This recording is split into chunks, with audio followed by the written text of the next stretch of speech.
guys नमस्कार के छ सबैजना सन्चै हुनुहुन्छ आज चाहिँ मैले ठ्याक्क भन्नुपर्दा यो चाहिँ के काट्दैछु भन्न गइरहेको छ साथीहरू गेस गर्नु ल के को मासु हो कमेन्टमा भनिदिनु ल सो यो मासु चाहिँ के हो दामी छ तर सबैभन्दा महँगो हो यो फेरि यहाँ चाहिँ लास्ट महँगो छ यसलाई यस्तो तरिकाले राख्ने हो यो ओपन गर्ने हो यो थोडा फर्जन छ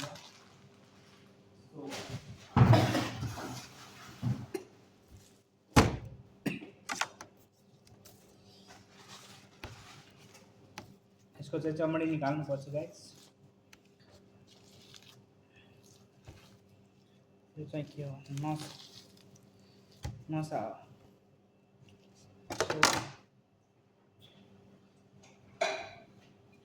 तपाईँहरूले नसा निकाल्नुपर्छ यसको राम्रो तरिकाले फेरि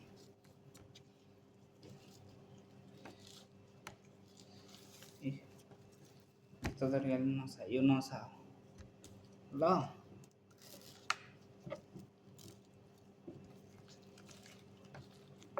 दामी हुन्छ यो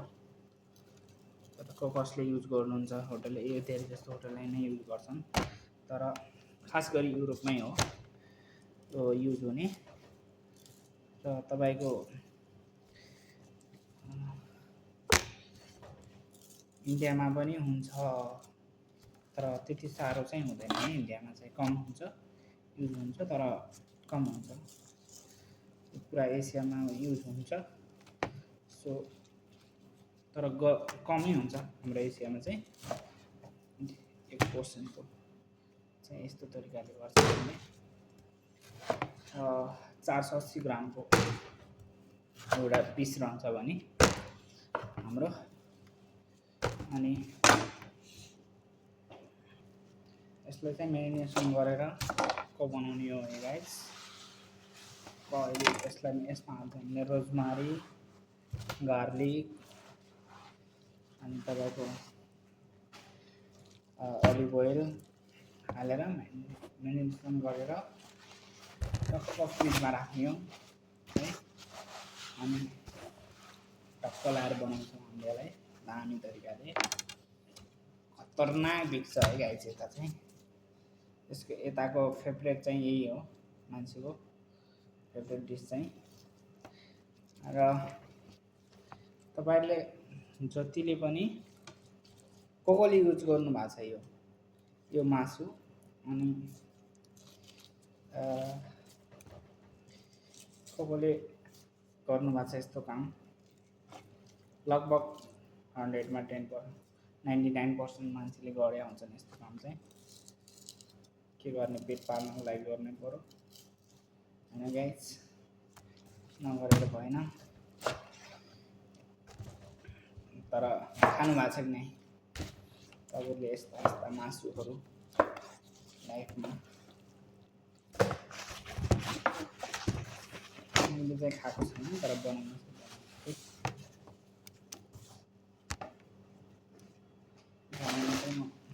स्पट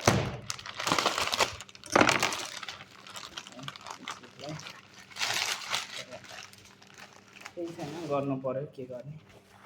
नगरेर भन्नु कुन चाहिँ लास्ट आउँछ यसको फेरि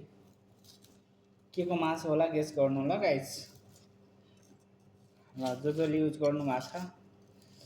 मलाई कमेन्ट गरेर भन्नु होला मैले युज गरेको छु भनेर अनि अर्को कुरा कहाँबाट हेर्नु भएको छ सबैले कमेन्ट गरिदिनु होला अब मलाई चाहिँ खासै भिडियो बनाउन मन छैन थियो हैन तर आज इन्ट्रेस्ट लाग्यो कि हल्का बनाइदिनु भ्युज चाहिँ आउँदैन मेरो भिडियोमा खास हेर्दिनु न दर्शकले माया गरिदिनुस्